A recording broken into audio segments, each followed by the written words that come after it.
Utilise-moi comme un instrument pour que ta parole parvienne au cœur.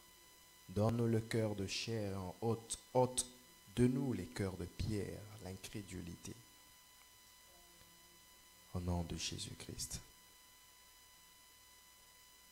Nous promettons de te dire merci à la fin de tout. Au nom de Jésus, nous avons ainsi prié. Nous disons tous ensemble, merci Seigneur Jésus-Christ. Amen. Est-ce que nous pouvons acclamer le Seigneur Jésus?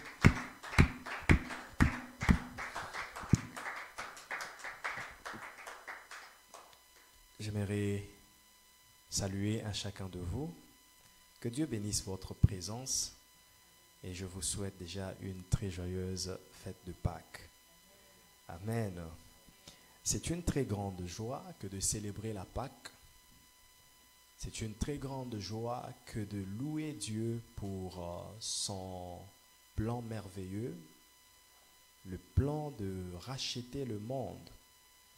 Et si aujourd'hui nous nous rassemblons de cette manière, nous nous appelons enfants de Dieu, nous sommes unis dans l'Église, corps du Christ, et dans les églises locales où Jésus-Christ est reconnu, c'est parce qu'un sacrifice a été fait, c'est parce que quelqu'un a accepté de mourir. Il a accepté de porter toute la souffrance du monde sur lui, d'être maltraité, d'être opprimé, d'être flagellé, d'être fouetté. Il a tout accepté. Et pour quel intérêt? Pour quel objectif? Pour quelle fin? Pour quelle cible? Qu'est-ce qu'il attendait recevoir de cela?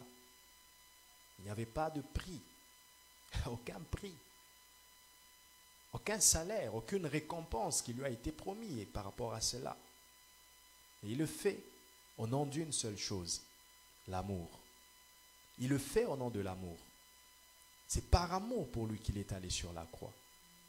Et si aujourd'hui nous sommes enfants de Dieu, c'est parce qu'il a accepté. Il a accepté par amour de mourir pour nous sur la croix. Et c'est par lui que nous avons été transférés du royaume des ténèbres dans le royaume de justice de Dieu. C'est par Jésus-Christ que nous avons été transférés. Aujourd'hui, nous sommes les enfants de lumière. Nous sommes dans la lumière. C'est parce que Jésus a accepté d'être un pont. Il y avait un très grand ravin, une très grande fosse qu'on ne pouvait pas aller de l'autre côté. On en avait le désir, on en avait l'envie. J'aimerais aller de l'autre côté parce que ce côté, c'est souffrance sur souffrance. J'aimerais aller de l'autre côté parce que le côté où je suis, c'est calamité. J'aimerais aller de l'autre côté parce que le côté où je suis, c'est ténèbres sur ténèbres, chagrin, c'est peine et punition, c'est prison et angoisse. Mais j'aimerais aller de l'autre côté. Parfois même, nous étions ignorants de qui nous étions. Nous étions ignorants même de l'état dans lequel nous vivions. État de souffrance. Et tu ignores que tu es dans la souffrance. Parce que certaines souffrances deviennent normales quand on s'y habitue. Certaines souffrances deviennent normales quand on a beau faire les efforts, mais rien n'a changé. Mais Christ s'est placé comme un pont. Au-dessus de cette fosse, il s'est placé comme un pont. Et il s'est ouvert à nous, traverser, aller de l'autre côté. Et si aujourd'hui il y a des gens qui n'ont pas encore traversé, il est toujours là comme un pont. Il attend que tu traverses. Il attend que tu donnes ta vie à Jésus. Il attend que tu ouvres ton cœur et que tu dises, je te reçois Seigneur et Sauveur. Il attend cela. Il attend ça ardemment. Il est toujours placé sur cette fosse. Il est toujours ce pont sur cette fosse. Il attend que tu traverses, que tu viennes de son côté afin que finissent tes oppressions, finissent l'emprisonnement dans lequel le diable t'a enfermé. La prison dans laquelle le diable t'a enfermé. Il attend que tu viennes à lui. Alors, bien-aimé,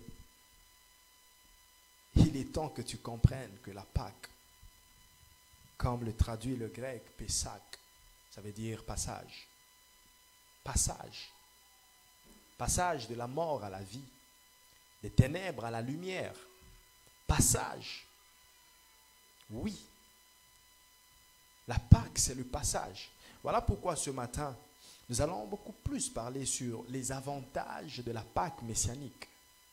Les avantages de la Pâque messianique. C'est très audacieux de notre part de parler des avantages. Ouais, c'est vraiment audacieux parce que rendez-vous compte que lorsqu'on parle des avantages de la Pâque, c'est comme si nous parlons des avantages de la souffrance de Christ. Vous imaginez un peu que nous sommes en train de parler d'une souffrance. La souffrance, elle fait mal, mais nous parlons des avantages de la souffrance. Parce qu'on ne peut pas parler de la résurrection sans parler de l'ensevelissement et de la mort. La résurrection est venue après la mort et l'ensevelissement. Mais la mort aussi, elle n'est pas venue directement. La mort de Jésus n'a pas été subite. Il est passé par des souffrances. Parler des avantages de la Pâque, parler des avantages de la résurrection, c'est parler des avantages de la souffrance de Christ. C'est comme qui dirait les avantages de l'emprisonnement de Paul et Silas. Le fait que Paul et Silas étaient dans une prison, c'était une situation angoissante pour eux. Il y avait des gens qui s'inquiétaient par-ci, par-là. Ils ont arrêté mon mari. Ils ont arrêté mon frère. Ils ont arrêté. Il est en prison. Et vous savez que quand quelqu'un est dans la prison, ce sont des démarches. Et parfois, c'est de l'argent dépensé. Mais vous voyez que l'emprisonnement de Pierre, de Paul et Silas était un avantage pour les prisonniers qui étaient là. Parce que la Bible dit au milieu de la nuit, ils ont commencé à chanter des louanges de Dieu. Ils ont entonné des louanges de Dieu. Ils ont chanté jusqu'au point que leurs mains battaient, leurs pieds battaient et les murs des prisons se sont écroulés. Les fondements des prisons s'étaient ébranlés. Voilà pourquoi je dis les avantages de l'emprisonnement de Paul et Silas. Pour certaines personnes, c'était angoissant qu'ils soient emprisonnés. Mais il y avait un avantage à la fin de cela. Tous les prisonniers ont été libérés sans aucune caution payée. Christ souffrant, mais nous parlons des avantages de sa souffrance. Bien-aimés, parler de l'avantage ou de la souffrance de Christ, c'est bien, mais subir cette souffrance, ce n'est pas facile. Réaliser juste comment était cette souffrance. Oh, plaise à Dieu que nous puissions voir cela. Même spirituellement, nous imaginer comment cela pouvait être. Que Dieu nous ouvre les yeux pour que nous voyions ce film-là dans le spirituel. Comment Jésus a souffert. Et les prophéties ont annoncé ça depuis longtemps. Ésaïe 53 le dit déjà au verset 6. C'est comme ça que commence la souffrance de Christ. C'est comme ça que commencent les douleurs qu'il devait subir, qu'il devait supporter.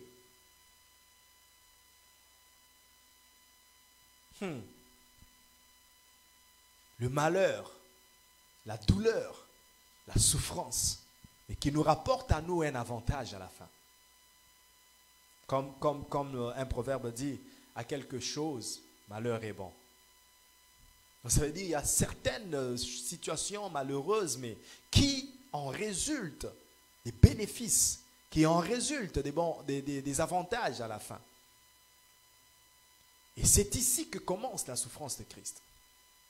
Prophétisée depuis des décennies, depuis des années, par un grand prophète, Ésaïe. Au verset 6, il dit, je commence au verset 1er, il dit, qui a cru à ce qui nous était annoncé? Parfois, il y a des choses qui sont annoncées, les gens ne croient pas. Lorsque l'évangile est annoncé, les gens ne croient pas. Lorsque la parole de Dieu est prêchée, les gens ne croient pas. Les gens croient à ce qu'ils calculent, ce qu'ils mesurent dans leurs pensées. Ils trouvent, ils pèsent, ils éprouvent cela faisable. Et là, ils croient. J'aimerais le dire autrement. Aujourd'hui, je me suis rendu compte que les gens acceptent un message, reçoivent la parole lorsqu'ils éprouvent par eux-mêmes. Et ils trouvent que c'est faisable. Ils trouvent que c'est possible. Là, ils croient. Mais la vraie foi, c'est lorsque tu ne sais pas comment ça va se faire. Lorsque tu ne sais pas si c'est faisable ou non faisable. Lorsque tu ne sais pas si c'est possible ou impossible, mais tu crois quand même. Et tu acceptes la parole. C'est ça la vraie foi. Qui a cru à ce qui nous a été annoncé? Qui a reconnu le bras de l'Éternel? Parfois, quand le bras de l'Éternel se lève, on ne le reconnaît pas. Parce qu'on se focalise sur une certaine manière de se présenter de Dieu. Une manière que nous nous sommes dressés à nous-mêmes. Quand tu pries, tu demandes, tu attends la visitation de Dieu. Tu attends une lumière qui doit t'apparaître. Mais quand il vient comme une situation difficile. Et tu commences à le chasser. Je chasse ces démons. Je chasse. Non, cette situation difficile n'est pas les démons. C'est Dieu qui est venu pour éprouver ta foi. Si tu as de la foi et de la persévérance dans cette même situation, de cette même situation sortira ta solution. Du plus dur est sorti le plus doux. Qui a cru, qui a reconnu le bras de l'Éternel? Il s'est élevé devant lui comme une faible plante. Il s'est élevé comme une faible plante. Un roi puissant. Un Dieu puissant. Mais lorsqu'il est venu, dans son plan de sauver l'humanité, il s'est révélé comme une faible plante. Comme un rejeton qui sort d'une terre desséchée. Il sortait de Bethléem. Il sortait de cette terre de Nazareth. Une terre desséchée. Une terre rejetée. Il y avait même des gens qui ne pensaient pas que quelque chose de bon pouvait sortir de Bethléem. Est-ce que quelque chose de bon peut sortir de cette terre? Et lorsque même le Messie est né de cette terre, donc les gens n'ont pas cru que quelque chose de bon. Les gens ont même méprisé le Messie pour dire, mais toi tu dis que tu es Messie, tu es sorti d'où? De là? Non, rien de bon ne peut sortir de là. Vous voyez la souffrance de Jésus? Cette souffrance a commencé depuis sa naissance. Depuis qu'il s'est engagé dans ce plan, depuis qu'il s'est engagé dans ce programme de sauver l'humanité, c'est là que les combats commencent. C'est là que la souffrance commence. Et le diable s'est même arrangé par Hérode de le tuer à 2 mois. Ce n'est pas 2 mois ou moins de 2 ans. Parce qu'il a fait tuer tous les enfants de 2 ans. Croyant que Jésus aussi soit tué parmi ses enfants. Vous voyez le combat qu'il a mené. Vous voyez le combat qu'il a livré. Un bébé innocent qui ne sait rien. Mais on l'attaque déjà par des vieux qui ont déjà fait parcours dans la vie.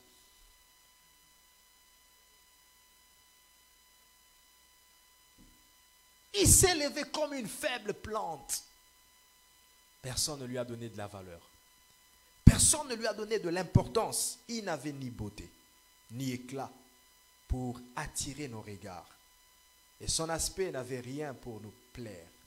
Quand on le regardait, ce jeune homme qui prêchait l'évangile, ce jeune homme qui se disait être Messie, quand on le regardait, les gens le dédaignaient. Bien-aimé, il n'y a rien de plus honteux que d'être dédaigné par une personne. Une personne te regarde, te dédaigne. Regarde comment il est mal habillé, il te dédaigne. Regarde comment il est. Il est laid, il n'est pas beau. Il te dédaigne. Et Jésus était dédaigné. Les gens le regardaient et lui disaient, il n'y a rien de bon en toi. Tu n'es pas beau, tu es laid. Peut-être qu'ils ne le disaient pas par les paroles, mais leur regard parlait. Les regards hautains, il a subi ça. Jésus a subi ça. Il n'y a pas plus difficile chose que d'annoncer l'évangile à des gens. Quand tu t'approches de lui, tu veux parler de Jésus, il va te regarder de toutes sortes de regards. Il va te traiter de toutes sortes de traitements à cause de l'évangile. Et Jésus, c'est le premier à subir toutes ces choses. Dédaigné, méprisé. Il n'avait rien pour attirer nos regards. Je me rappelle, un collègue au travail m'a posé une question sur ce passage. Il dit, mais quand la Bible dit que Jésus n'avait pas de beauté, ça veut dire que Jésus n'était pas beau ou comment? Je lui ai dit, et c'est vrai, non, Jésus était beau. Il était très beau. C'était un garçon mignon. Très beau. Mais la beauté dont on parle ici, c'est la beauté de l'évangile. C'est Jésus en tant qu'évangile. Ce Jésus qui n'était pas beau, c'est l'évangile. L'évangile est la chose que les gens n'aiment pas. La chose qui est laide pour plusieurs. Quand l'évangile s'approche, on la trouve laide. Elle n'est pas belle. On ne la reçoit pas. C'est ça Jésus. Le Jésus qui n'est pas beau, c'est l'évangile. Regardez le nombre de vues pour des vidéos inutiles sur les réseaux sociaux. Vous verrez qu'il y a plusieurs personnes qui sont connectées en train de regarder des bêtises, mais aller sur des prédications de l'évangile. Vous verrez peut-être que c'est juste 2 personnes. C'est ça la laideur de l'évangile. C'est ça le manque de beauté de l'évangile. On ne l'apprécie pas. On ne se plaît pas d'elle. On la trouve moche. L'évangile. Elle n'a rien pour attirer nos regards. L'évangile. Et les évangélistes. Toute personne qui s'engage à prêcher l'évangile, sache que même si tu es beau, tu es grand, tu es riche, les gens te haïront. Les gens te détesteront à cause de la vérité que tu prêches. À cause de l'évangile que tu prêches. Comme Paul le dit à Timothée, oui, accepte de souffrir. Prêche dans les temps favorables et non favorables. Parce que les gens seront poussés à entendre ce qui leur plaise. Ils ont une catégorie de choses qu'ils veulent entendre, mais quand tu leur prêcheras la vérité, ils se retourneront contre toi. C'est ça la laideur de l'évangile. Il n'avait rien pour attirer nos regards. Et son aspect n'avait rien pour nous plaire. Méprisé et abandonné des hommes. Homme de douleur et habitué à la souffrance. Il était habitué à la souffrance. Il était habitué aux moqueries. Il était habitué que les gens le repoussent. Que les gens se rebellent contre lui. Il était habitué que les gens le menacent. Il était habitué que parfois il parle et puis la foule vient avec des pierres pour le lapider. Il devait s'éclipser et fuir. Il était habitué à ça. Même lorsqu'il a fui la première fois, il n'a pas arrêté de prêcher. Il a failli mourir. Mais il était habitué à cela. Il se lève encore et il va prêcher. C'est ça ce qu'a subi le Jésus que tu es en train de prier aujourd'hui. C'est ça ce qu'a subi. C'est lui que tu es en train de célébrer. Tu te dis oui, résurrection, la Pâque, tu célèbres. Mais quand tu célèbres cela, souviens-toi de ses passions. Souviens-toi de ce qu'il a enduré. De ce qu'il a supporté. Menacé de mort. Mais il doit se lever à aller prêcher encore. Même quand tout allait mal, qui pouvait s'occuper de lui pour savoir s'il va bien ou mal? Qui pouvait? Qui pouvait s'occuper de lui pour savoir s'il a aussi des problèmes? Le matin déjà, il y a des foules qui viennent vers lui. Guéris-nous, guéris-nous. Mais il a faim, qui s'en occupe. Il a besoin de boire quelque chose, qui s'en occupe. Et les foules qui le suivaient ne se souciaient même pas de où il mettait la tête. La Bible dit, les renards ont des tanières. Mais le Fils de l'homme n'a pas d'endroit où mettre sa tête. Il dormait dans des jardins. Les jardins, c'est comme des parcs. C'était comme un clochard qui dormait dans des parcs. Dans des jardins, c'est là qu'il passait ses nuits. Qui pouvait se soucier de cela? Qui pouvait se soucier de cela? Vous croyez qu'en ce temps-là, il n'y avait pas d'hommes riches? Vous croyez qu'il n'y avait pas de gens éminents? qui avaient des moyens, qui pouvaient soutenir. Il y en avait, mais ils soutenaient des bêtises. Ils engageaient leur argent. Et pour la promotion de ce qui est ce qui est contre les mœurs. Ils engageaient de l'argent, mais pour des choses qui n'honorent pas Dieu. Et pour l'évangile, ils refusent d'engager de l'argent. Ils refusent de soutenir l'évangile. Ils refusent de soutenir Christ dans sa mission. Ça, c'est une des peines des ministères. Les ministères évangéliques, les ministères de Dieu.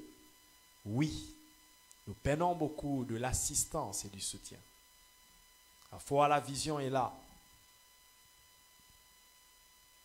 Mais les gens ne veulent pas suivre la vision.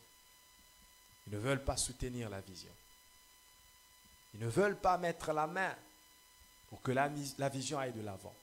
Mais ils soutiennent ce qui est mal. Ils mettent la main dans ce qui est mal. Parfois, ils ont des compétences et des potentiels. Ils peuvent faire ceci et cela. Mais il sera là, il regarde comment les choses vont. Il ne fait rien. Pendant qu'il a des potentiels pour le faire. Mais lorsqu'il y a un problème, il critique, il fustige. Cela n'a pas été bien fait. Il fallait qu'on fasse ceci, il fallait qu'on fasse cela.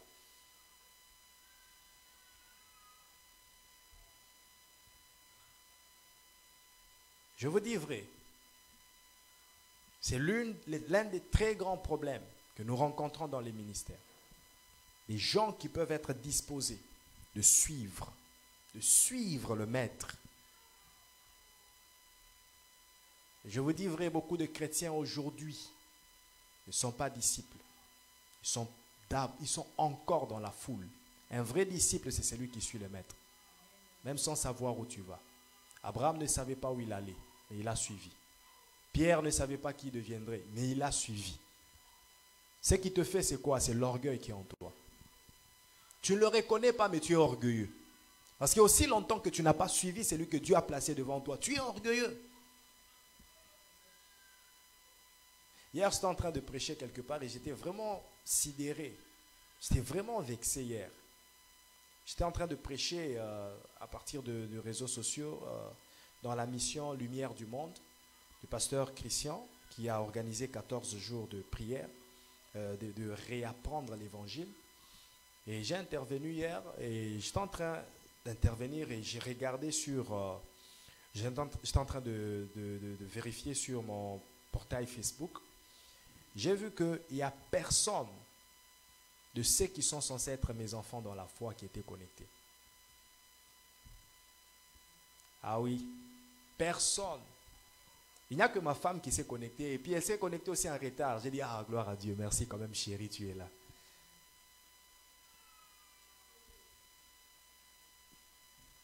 Personne. Et pourtant, il y avait des gens qui étaient libres. Et pourtant, j'ai envoyé le message. Par résistance, par orgueil, nous n'allons pas te soutenir. Nous n'allons pas marcher dans ta voie.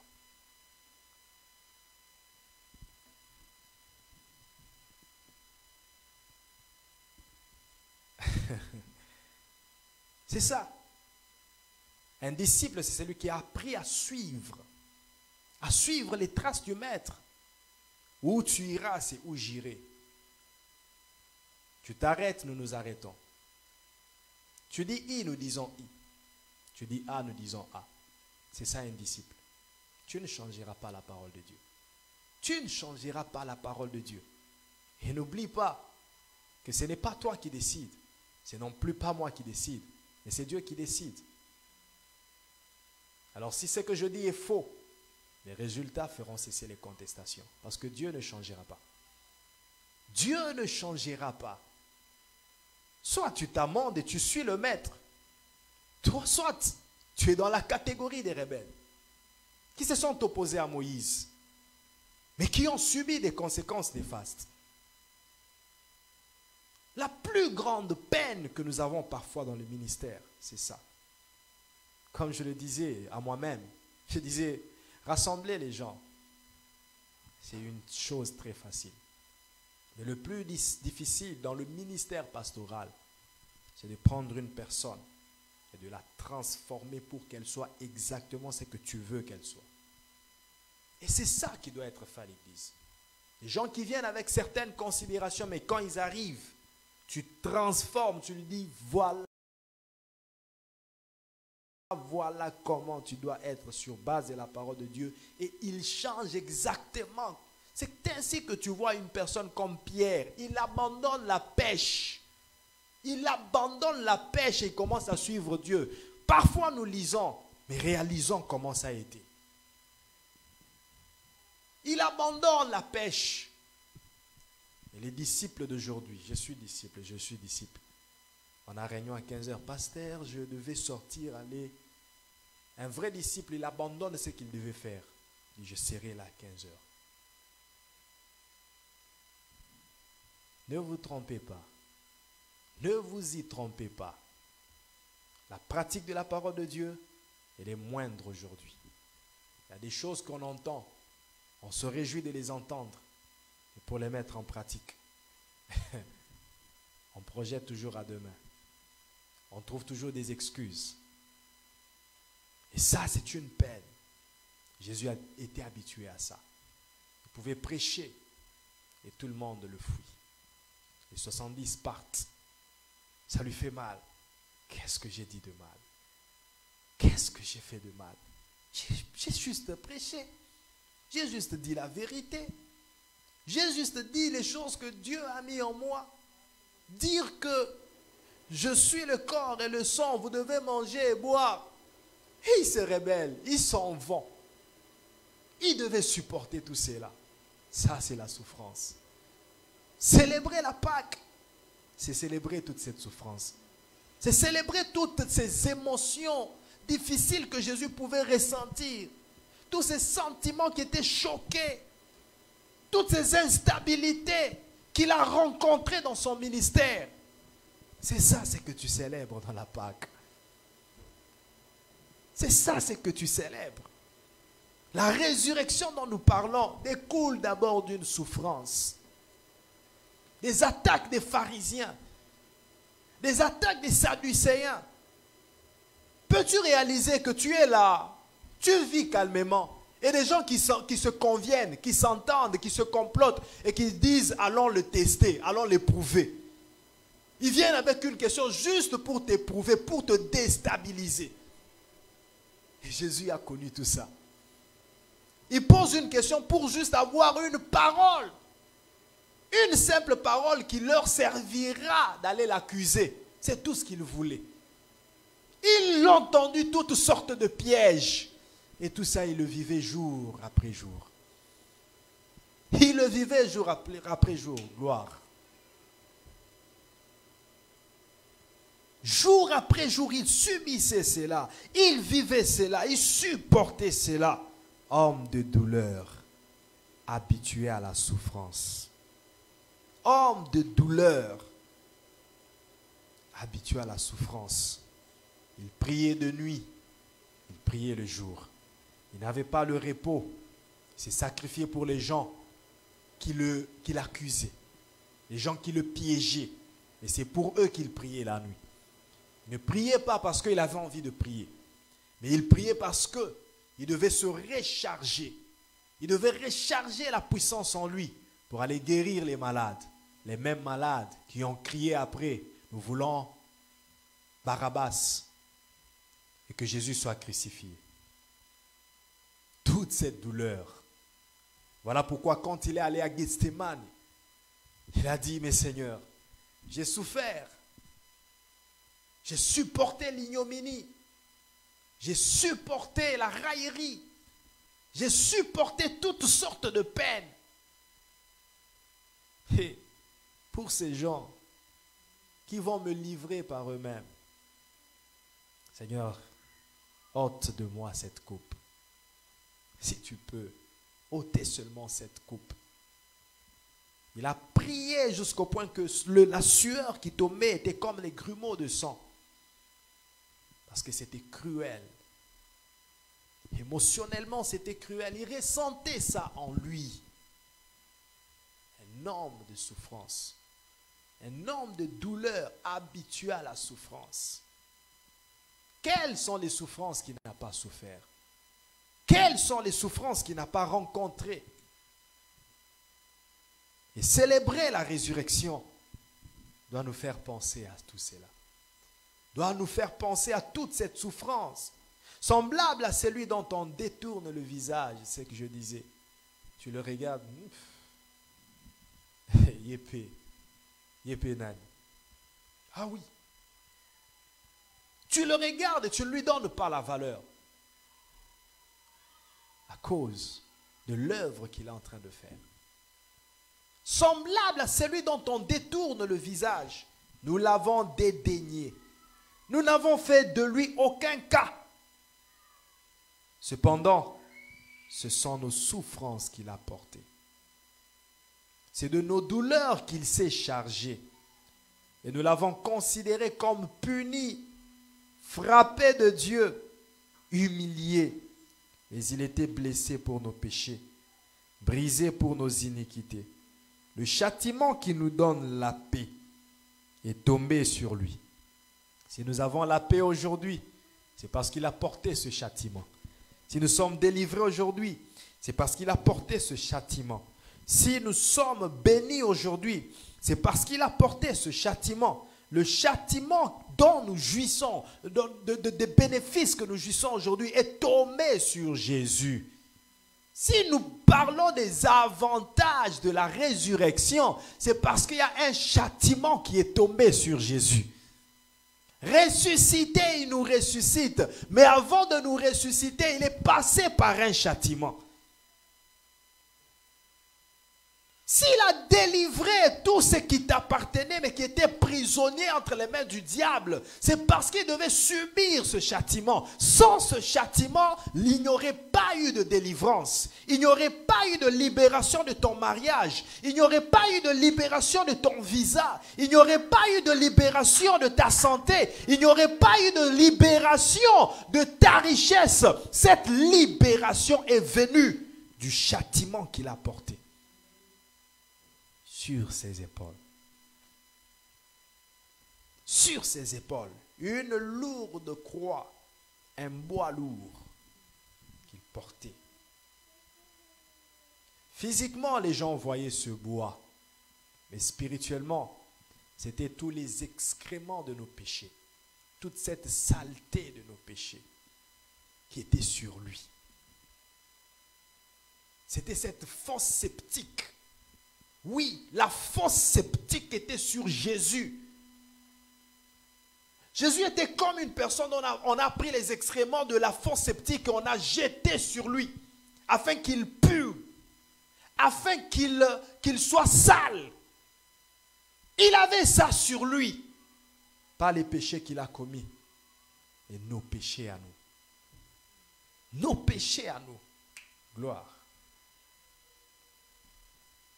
On ne vient pas à l'église pour dormir. Et surtout au moment de la parole. Je ne sais pas où tu étais pendant la nuit, mais je pense que tu dois te discipliner pour ne pas dormir pendant le moment de parole. Il avait sur lui toutes les iniquités. Il avait sur lui tous les péchés, toute la saleté du monde. Et il marchait avec. Ce sont nos douleurs qui s'est chargées. Et c'est par ces meurtrissures que nous sommes guéris. Chaque plaie, chaque trace que mettaient les fouets sur le corps de Jésus était une guérison. Était une guérison. Chaque trace, chaque blessure procurait une guérison à quelqu'un. Je ne sais pas si on peut compter le nombre de blessures qui étaient sur le corps de Jésus. Et je vous dis qu'il a été fouetté. Les Romains, en ce temps-là, fouettaient sérieusement. Ils fouettaient sérieusement et ce n'est pas des simples fouets, c'était des cordes bien faites là. Pour que lorsqu'on frappe, lorsqu'ils retirent, ce n'est pas seulement le fouet qui se retire, mais c'est toute une chair qui va avec. On frappe et on retire la chair. Et vous savez que lorsqu'on retire la chair, il y a une déchirure qui s'est faite.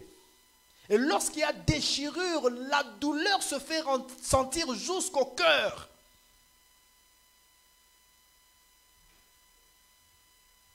Et combien de déchirures se sont faites ce jour-là? Lorsqu'on disait 40 coups de fouet, c'était 40 chairs qui s'est retirées de son corps.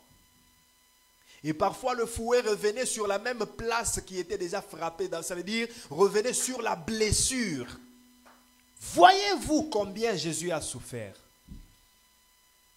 Comme si cela ne suffisait pas, on a construit une couronne d'épines, une chose qui n'avait jamais été faite.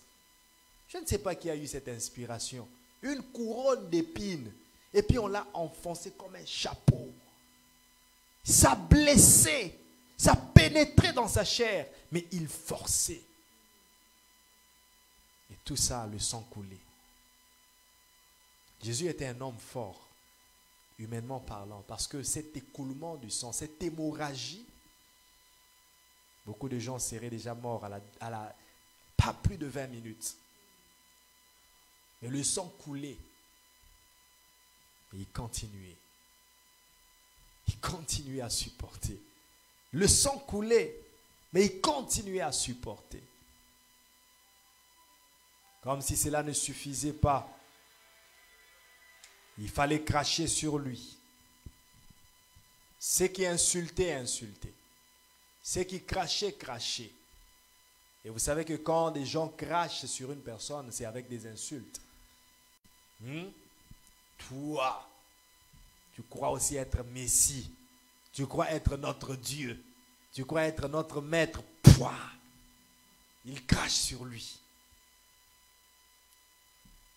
Vous savez, parfois, quand on attrapait des voleurs, quand quelqu'un, la nuit, il est venu voler chez quelqu'un, vous le poursuivez si vous l'arrêtez. Moi, je me rappelle, j'avais frappé un voleur là. Non. Même les policiers qui étaient là avaient cru que celui-ci, il est mort. On l'a poursuivi et puis on l'a arrêté tout près du poste de la police. Et une fois on l'a arrêté, je suis venu comme une personne. Lui croyait peut-être que c'était pour plaider pour lui. J'ai pris une grosse pierre sur sa tête. Boum! Bon, c'était dans l'autre temps là.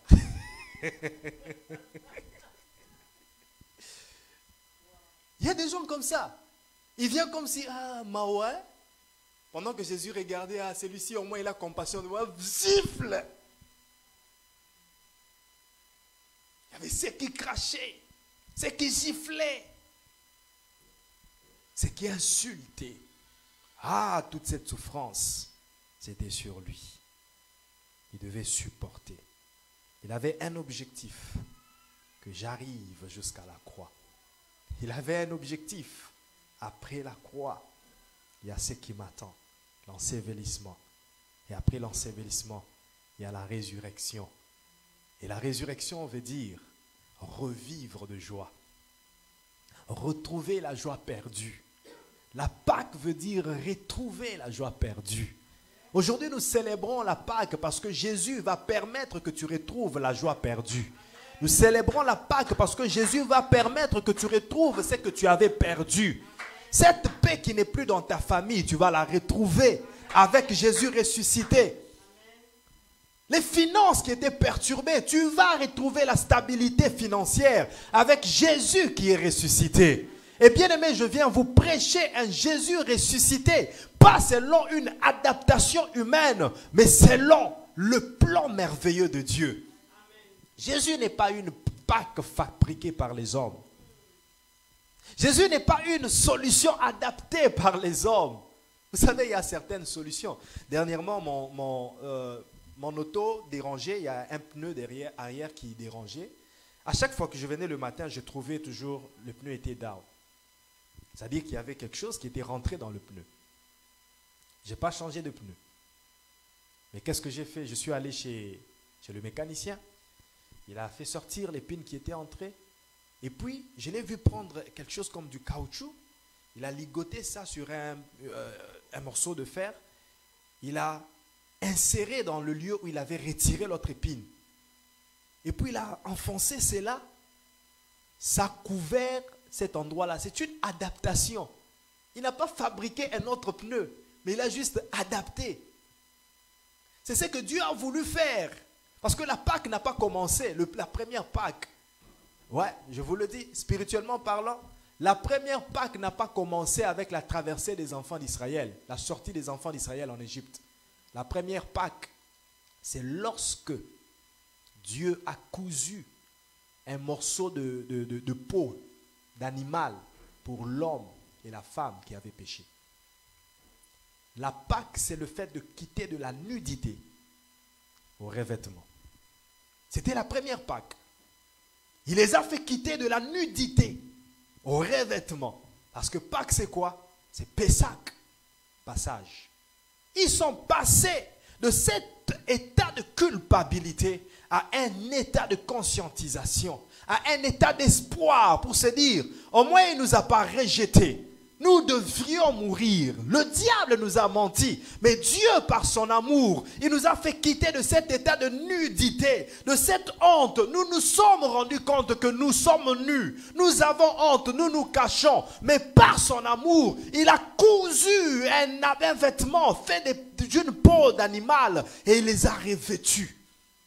La Pâque. C'était une adaptation à ce temps-là. Mais comme l'homme ne comprenait pas, il faillissait, il tombait toujours. Il s'est dit, je dois envoyer la vraie Pâque, le Messie. Je dois envoyer la vraie Pâque, pas une Pâque adaptée, mais la vraie Pâque. Le Messie est venu, il a souffert tout ce que nous avons lu. Il y en a encore beaucoup que je n'ai pas mentionné. Il a souffert tout cela. On l'a cloué à la croix.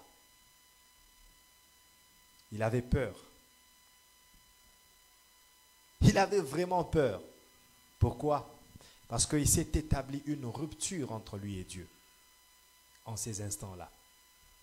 Une rupture entre Jésus et Dieu. Oui. Une séparation. Il s'est senti seul. Vous savez pourquoi il s'est senti seul? Il y a certaines missions dans la vie qui sont très importantes qu'ils t'amènent même dans un risque de te séparer de certaines personnes avec lesquelles tu dois être uni fortement. Jésus-Christ était uni d'une manière inséparable et indissociable. Jésus est d'une indivisibilité absolue avec le Saint-Esprit et le Père. Mais en ce temps-là, à la croix, il s'est senti seul. C'est comme s'il y a eu une séparation avec ces trois entités indivisibles. Il s'est senti seul. Pourquoi? À cause de toute cette fosse sceptique du péché qui était sur lui. Dieu ne supporte pas le péché. Le Saint-Esprit ne supporte pas le péché. Et il s'est senti seul parce qu'il avait des péchés sur lui. C'est vrai que ce n'était pas ses péchés. Le péché, c'est quoi? Le péché, c'est la désobéissance à la voix de Dieu. La transgression de la parole de Dieu. 1 Samuel 15, verset 24. C'est lui qui transgresse la parole de Dieu, pêche. C'est lui qui désobéit à la voix de Dieu, à ce que Dieu te dit, pêche. Il y a un prophète, un jeune prophète qui est mort parce que Dieu lui avait dit, lorsque tu iras donner le message au roi, ne mange rien, ne bois rien, ne reste pas là et ne rentre pas sur le même chemin. Le jeune prophète avait entendu, l'homme de Dieu avait entendu ce que Dieu lui a dit. Mais lorsqu'est venu le vieux prophète lui dire, ben moi aussi je suis un homme de Dieu, voilà, viens quand même chez moi et mange. Il a été séduit, il a mangé et en retournant, un lion l'a tué mais ne l'a pas dévoré. Vous vous rendez compte? Un lion affamé qui vient te tue, mais ne mange pas ta chair. Pourquoi il t'a tué? Conséquence du péché. Conséquence de la désobéissance. Il n'a pas fait ce que Dieu lui avait dit. Le péché, c'est la transgression de la parole de Dieu. Le péché, c'est quoi encore? Le péché, c'est faire le mal pendant que tu sais le bien que tu dois faire. Jacques 4, verset 17, si je ne me trompe pas. Faire le mal pendant que tu sais le bien que tu dois faire, c'est le péché. Combien savent ce qu'ils doivent faire mais refusent de le faire? Le Saint-Esprit t'interpelle et dit, tu as fait du tort à ton prochain, demande-lui pardon. Tu es là à dire, son appétit a saigné bolimbi sa ovim mamoutou. Tu sais ce que tu dois faire, mais tu ne le fais pas. Tu commets un péché. Comme une femme qui a vu l'enfant de sa voisine tomber dans un trou pendant qu'il avait plu. Il avait plu, l'eau avait rempli toute la parcelle et il y avait un trou dans la parcelle. Après quelque temps, il y avait encore l'eau dans le trou, plein dans le trou. Et la femme était là. La voisine était celle de derrière. L'enfant qui marchait à quatre pattes était en train de... C'est une histoire vraie, et je vous dis. L'enfant était en train de passer. Cette jeune femme, nouvellement mariée, à cause d'un conflit qu'ils avaient avec la voisine de derrière, il voit l'enfant, il dit, moi, je aussi maté.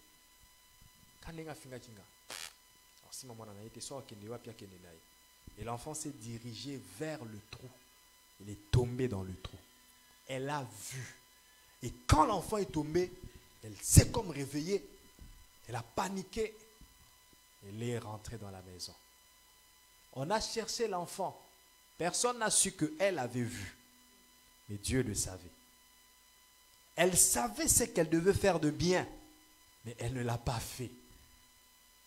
Elle savait que la meilleure chose à faire, même si j'ai un couac avec mon voisin, mais la meilleure chose à faire, c'est d'aller sauver cet enfant qui est innocent, dont nos conflits ne le concernent pas. Nos conflits même ne le concernent pas.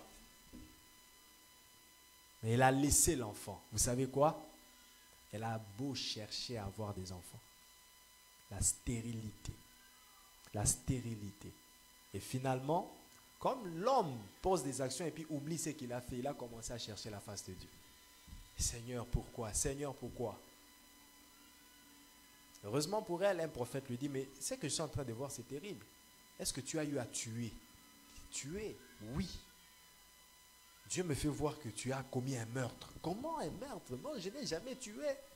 Pendant qu'il était en train de se justifier, le Saint-Esprit lui ouvre les yeux, elle revoit la scène. C'est à cause de ça. Le péché, c'est faire le mal pendant que tu sais le bien que tu dois faire. Et le péché, c'est quoi encore? Le péché, c'est suivre sa propre voie qui n'est pas la voie de Dieu. Lorsque tu t'engages dans une voie qui est ta propre voie, selon tes ambitions, tes désirs, tes convictions, mais qui n'est pas conforme à la voie de Dieu, tu es dans une voie de péché. Suivre sa propre voie qui n'est pas la voie de Dieu. Au verset 6 d'Ésaïe 53 que nous lisions, il dit, nous étions tous errants comme des brebis, chacun suivait sa propre voie. Je veux aller à droite, je vais à droite. Je veux aller à gauche, je vais à gauche. Mais si quelqu'un est en Christ, les choses anciennes sont passées. Donc, je ne suis plus mes propres voies. Il y a une voie tracée devant moi, la voie de la parole de Dieu. Et lorsque tu ne suis pas cette voie, lorsque tu t'engages dans ta propre voie, tu es dans le péché. Et le péché, c'est quoi? C'est tout ce qui n'est pas le fruit de la conviction. Et je pars de la conviction en partant de la base que cette conviction doit être conforme à la parole de Dieu. Ce n'est pas parce que je suis convaincu et puis je le fais. Non, ma conviction doit répondre à la parole de Dieu. Mais tout ce que tu fais sans conviction, que ce soit bon ou mal, mais tu l'as fait sans être convaincu, c'est un péché. Lorsque des amis viennent te voir, disent « Viens, on sort », tu dis « Ah, je n'ai pas vraiment envie de sortir », mais juste pour faire plaisir à tes amis, tu sors, tu commets un péché, même si vous n'allez pas dans un mauvais endroit. Mais parce que tu l'as fait sans conviction, tu as commis un péché. Romains combien? 14, verset 23, je pense. Romains 14, verset 23. Tout ce qui n'est pas le fruit d'une conviction, c'est un péché. Oui, Romains 14, 23. Mais celui qui a des doutes au sujet de ce qu'il mange est condamné. parce qu'il n'agit pas par conviction. Tout ce qui n'est pas le produit d'une conviction est péché. Et cinquièmement, le péché c'est quoi? Le péché c'est une puissance démoniaque, une puissance mauvaise qui vient agir dans une personne pour le pousser à faire le mal en mettant en lui des sentiments instables et insatiables. Romains 7, au verset Romains 7, à partir du verset 17, il dit « Et maintenant, ce n'est plus moi qui le fais, mais c'est le péché qui habite en moi. » C'est-à-dire cette puissance qui habite en moi, qui me pousse à faire le mal. Ce qui est bon, je le sais, n'habite pas en moi, c'est-à-dire dans ma chair. J'ai la volonté, mais non le pouvoir de faire le bien. Car je ne fais pas le bien que je veux, et je fais le mal que je ne veux pas. Et si je fais ce que je veux, ce n'est plus moi qui le fais, c'est le péché qui habite en moi. Ça veut dire cette puissance, cette nature du mal qui est en moi. C'est ce qui me pousse à calomnier, qui me pousse à forniquer, qui me pousse à l'inceste, qui me pousse à la pédophilie, qui me pousse au tabagisme, à l'ivrognerie. C'est cette puissance du mal. C'est le péché qui habite en moi. Je trouve donc en moi cette loi. Quand je veux faire le bien, le mal est attaché à moi. Car je prends plaisir à la loi de Dieu, selon l'homme intérieur. Et je vois dans mes membres une autre loi qui lutte contre la loi de mon entendement et qui me rend captif de la loi du péché qui est dans mes membres. Paul est en train de dévoiler ici qu'il y a une puissance qui agit intérieurement d'une personne et qui le pousse au mal. C'est le péché. Et pour s'en débarrasser, il faut la délivrance. Il faut le renoncement. Il faut dire non. Quand la puissance de la masturbation te pousse, dis non. Refuse. Déclare le divorce entre toi et ces mauvaises choses, ces désirs de la chair, ces œuvres mortes. Refuse-le. Aussi longtemps que tu te laisses faire, ça dominera sur toi. Renonce, comme Colossiens 3 à partir du verset 1 nous le dit, renoncez aux œuvres mortes. Au verset 8, il dit, renoncez à l'animosité, à la colère, au mensonge, renonce à cela. Comment t'en débarrasser? Le renouvellement de l'intelligence. Plus les pensées, tes pensées, ton intelligence sera ancrée de la parole de Dieu, recevra la parole de Dieu, les données vont changer. Au lieu de voir ces images des femmes nues, ces images pornographiques, tu verras la parole de Dieu. Au lieu de voir la boisson, au lieu de voir la cigarette, tu verras la parole de Dieu. Les données seront changées dans tes pensées. Le renouvellement de l'intelligence. Et pour s'en débarrasser, troisièmement, il faut vraiment une prière de délivrance. Et c'est ça, le péché, qui a fait qu'il y ait une séparation, une rupture avec Jésus. Si avec Jésus, ça s'est fait, à combien plus forte raison avec toi? Pour dire, toute personne qui vit dans la vie du péché est en train de dresser ce mur de séparation. Il construit un mur de séparation. C'est lui qui vit dans la vie du péché. Il est en train de construire un mur qui le sépare d'avec Dieu. Une rupture qui s'est faite entre toi et Dieu. Il n'y a plus de communion. C'est ainsi qu'Ésaïe 59, verset 1 dit, non, la main de l'Éternel n'est pas trop courte pour agir, ni son oreille dure. Ce sont vos péchés. Ce sont les péchés qui établissent ce mur et vous séparent de votre Dieu. Jésus s'est senti seul parce qu'il avait des péchés sur lui. Et il s'est écrié, mon Dieu. Vous savez que Jésus avait l'habitude d'appeler Dieu Père. Quand il parlait de Dieu, il disait toujours mon Père, mon Père. Mais là, il dit mon Dieu.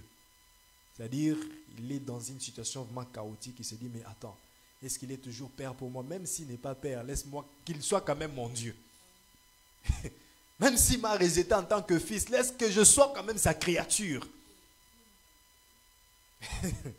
mon Dieu, pourquoi m'as-tu abandonné? Élie, Élie, lama sabachthani. Et la Bible dit, après quelque temps, après qu'on lui donnait du vinaigre, imaginez-vous, quelqu'un qui souffre déjà avec des blessures sur lui, blessé sur les lèvres, blessé partout, on l'amène du vinaigre pour le faire boire. Vous savez comment ça fait des douleurs, le vinaigre. On le perce sa côte avec une lance et là l'eau et le sang sortent, le symbole de l'esprit, et c'est là la naissance de l'Église. C'est là la création spirituelle de l'Église. Après quelque temps, il rend l'esprit. Il rend l'esprit, il pousse un grand cri, et puis il est mort. On l'enlève de la croix. Et quelqu'un qui était de bon cœur, un disciple isolé de Jésus, qui peut-être n'était pas là, mais était là à distance, à soutenir le ministère de Jésus, Joseph d'Arimathée, un homme qui avait aussi des moyens, il achète un espace, un sépulcre, et c'est là qu'on va déposer le corps de Jésus. On dépose le corps de Jésus, et puis il y avait des gardes. Et puis les Sanhédrins, donc tous les principaux de la ville, toutes ces autorités, ils se disent, si nous laissons ça comme ça, ses disciples vont venir le voler. Alors plaçons des gardes autour de lui. Ils placent des gardes, se disant, là au moins c'est sécuritaire. Mais ces gardes sont frappés de sommeil. Et lorsque Jésus ressuscite, ils ne se sont pas rendus compte. Ils ne se sont pas rendus compte. Mais après quelque temps, il y a les femmes qui viennent au sépulcre pour embaumer le corps de Jésus. Elles se posent la question, mais qui nous roulera la pierre? Et arrivée là, elles trouvent que la pierre a été déjà roulée. La pierre a été déjà roulée. Les anges leur disent, celui que vous cherchez d'entre les morts n'est pas mort. Pourquoi cherchez-vous celui qui est vivant entre les morts? Et vous savez, même ces gardes-là, quand ils sont allés rapporter les choses qu'ils avaient vues aux principaux de la ville, ils ont dit, mais cet homme-là, il est ressuscité. Vous savez ce que ces gens ont fait? Ils leur ont donné de l'argent. Comme je disais tantôt, il y a des gens dans cette époque-là qui avaient des moyens, mais qui étaient prêts à soutenir des bêtises, qui étaient prêts à mettre de l'argent pour contredire l'évangile, pour s'opposer à l'évangile, pour combattre l'évangile. Ils ont dit, ne dites jamais qu'il est ressuscité. Ne racontez pas ce que vous avez vu. Prenez l'argent, dites le contraire. Oui. Oui. C'est écrit dans la Bible. Prenez l'argent. Dites qu'il n'est pas ressuscité. Dites que ses disciples sont venus les voler. Tout ça pourquoi? Pour prêter confusion. Et vous savez quoi? Ils ont voulu arrêter celui qui ne peut pas être arrêté. Ils ont voulu stopper l'instoppable. Le diable n'a pas pu le stopper dès sa naissance. Hérode n'a pas pu le tuer. La foule n'a pas pu le lapider. Il disparaissait parfois, il ne comprenait pas. Il était là, on voulait le lapider, il n'est plus là. Mais ce n'est pas à sa mort que vous allez mettre fin à son histoire. Ce n'est pas non plus à sa résurrection que vous allez mettre fin à son histoire.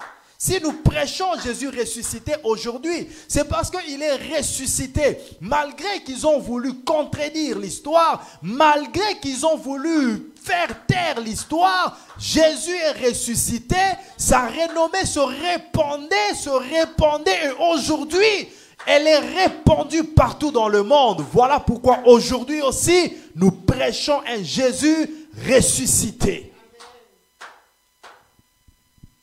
Lorsqu'il est ressuscité, Il a commencé à apparaître aux disciples, il a commencé à agir, il a commencé jusqu'à ascensionner. Et les disciples ont pris courage, ils ont commencé à prêcher l'évangile. Ils prêchaient Jésus ressuscité. Et cet évangile qu'ils prêchaient, elle guérissait les malades, elle ressuscitait les morts. Juste en prêchant que Jésus est ressuscité, il y avait des gens qui étaient guéris.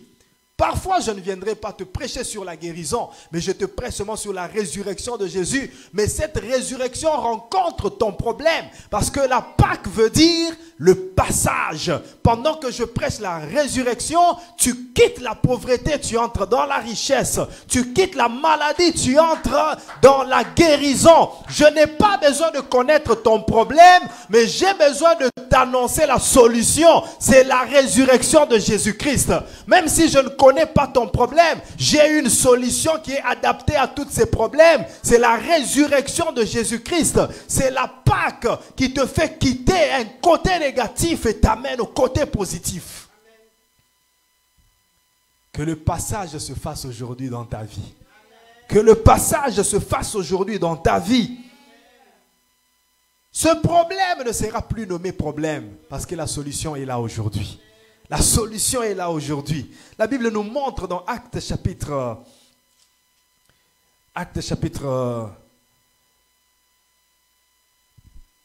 4.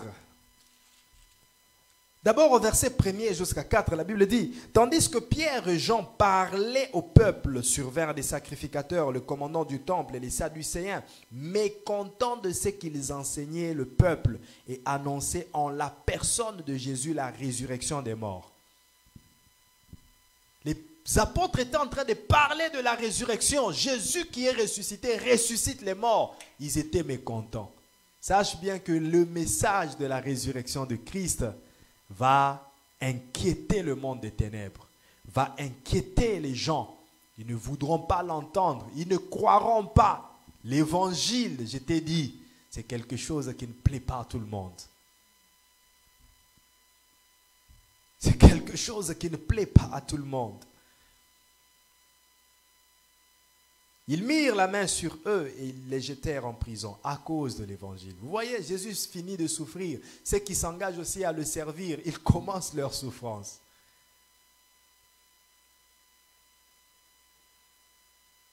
Cependant, beaucoup de ceux qui avaient entendu la parole crurent, et le nombre des hommes s'éleva à environ 5000. Pendant que vous torturez ceux qui prêchent l'évangile, qu'est-ce qu'ils ont prêché? Juste la résurrection. Mais il y a 5000 personnes. Il y a un nombre de personnes qui a encore cru, jusqu'au point que le nombre de disciples arrive à 5000. Juste la prédication de la résurrection. Je crois de tout mon cœur que cette prédication de la résurrection que j'ai annoncée aujourd'hui va produire beaucoup de miracles dans ta vie.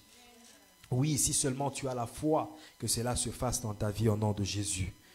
Et au verset 33, il dit, c'est les apôtres qui parlent. Ils disent, les apôtres rendaient avec beaucoup de force témoignage de la résurrection du Seigneur Jésus-Christ. Vous savez, le message de la résurrection, c'est un message qui doit être fait avec beaucoup de force.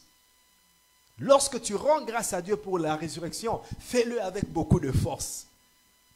Lorsque tu célèbres la Pâque, fais-le avec beaucoup de force.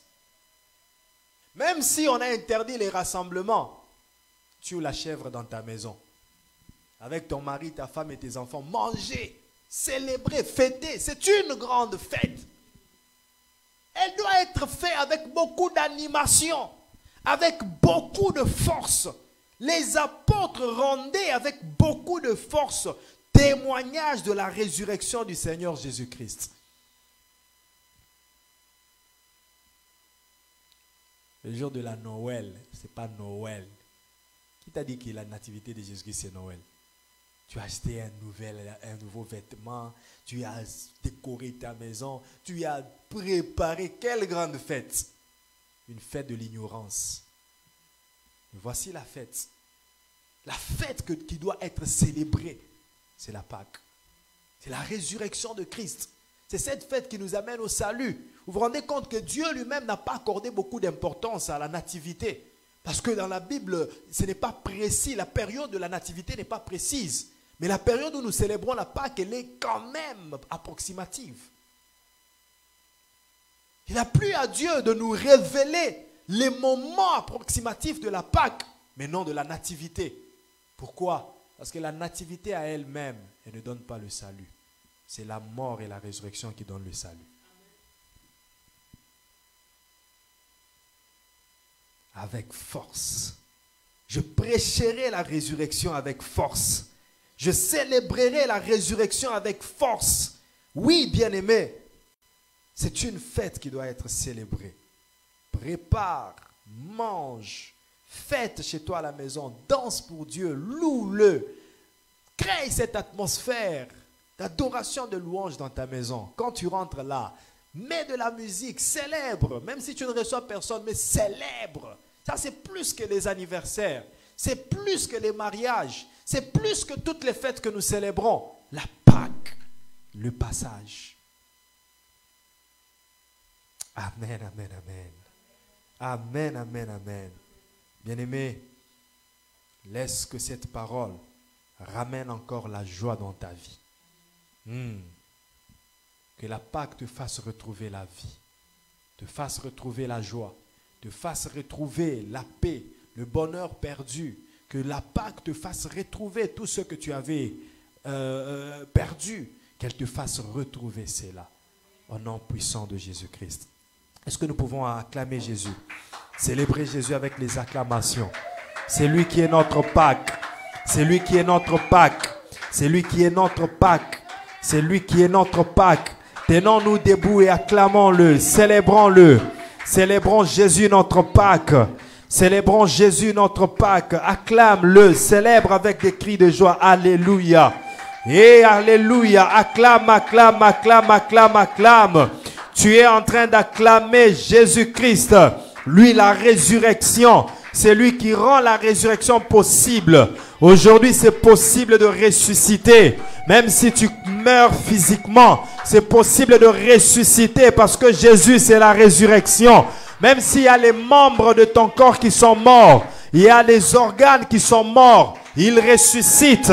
Il ressuscite cela. Acclame Jésus, célèbre-le, célèbre la Pâque, célèbre la résurrection. Alléluia, alléluia, alléluia. Il est vivant.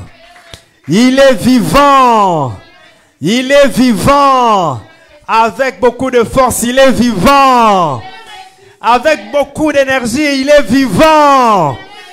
Qui? Alors acclame-le encore très fort. Alléluia.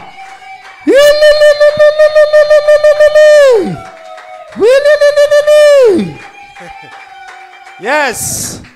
Yes. Est-ce que tu peux maintenant élever ta voix et lui dire merci? Toujours avec beaucoup de force comme les apôtres. Dis-lui merci pour sa résurrection.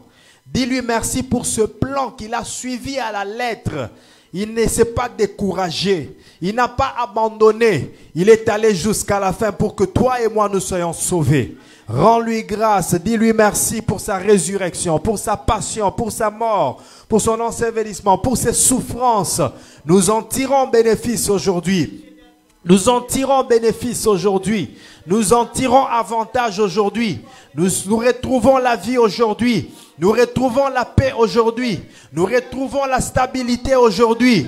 À cause de ce sacrifice qu'il a accepté de livrer. À cause de cette peine qu'il a accepté de supporter. Oui, rendons grâce à Dieu. Rendons grâce au Seigneur. Rede koide sonto bobo. Ezu parade shanda bazima. E paredo santa baba baba baba. Yenderide kaide sonte brose. Rekoide sonto bobo shande bay. I pareke de sonto bobo. I barakaide santa bazima. Ende robo santa babeida contebra. L'estare de shinde ida sonto bobo shande. Uze parakaida sonto bobo shande ke. Izeneide sonto bo shanda bazima. E marekoide sonto bobo. Uza parakaida sonte baide sonto. Je te dis merci Seigneur. Je te dis merci toi notre Pâques. Je te dis merci toi notre Pâques. Rendons grâce à Dieu. Célébrons-le. Nous te disons merci. Tu es notre Pâques. Robo Shande Bazima. Enda robo santeke. Ize parakaidaso. Robobo santeke. I parade Shanda Bazima. Yende ruba kaida sonto bobo. Nous te célébrons. Nous te disons merci. Enda robo Shanda Bazima. I parakaida shande. I robobo santakai. Ende riakeida so. Lostareke shande bazima. Enda ribabos. Lostare de shindekai. E parabababababa. Loro de cantebrayadose. Nous te disons merci. Tu as accepté de souffrir. Tu as accepté de souffrir. Tu as accepté de souffrir. Ezi akeriado shandeke. Inda robobo sante. Luza para kaida sonto. Rokoide shande kaida sonto. Inde robo santa bazima. Inda rababababababa. Esta robo shandeke. L'ostare de santa bazima. Au nom puissant de Jésus. Bien-aimé, j'aimerais que tu pries. J'aimerais qu'en ces temps de Pâques, tu puisses prendre une décision. Celle de renoncer au péché. Que tu prennes une ferme décision d'abandonner le mal qui traînait encore en toi. Je ne sais pas dans quel péché tu te retrouves. Le péché engendre la rupture de la communion avec Dieu. Tu seras en train de venir à l'église, faire tout, mais Dieu t'aura déjà abandonné à cause du péché. La Bible nous dit que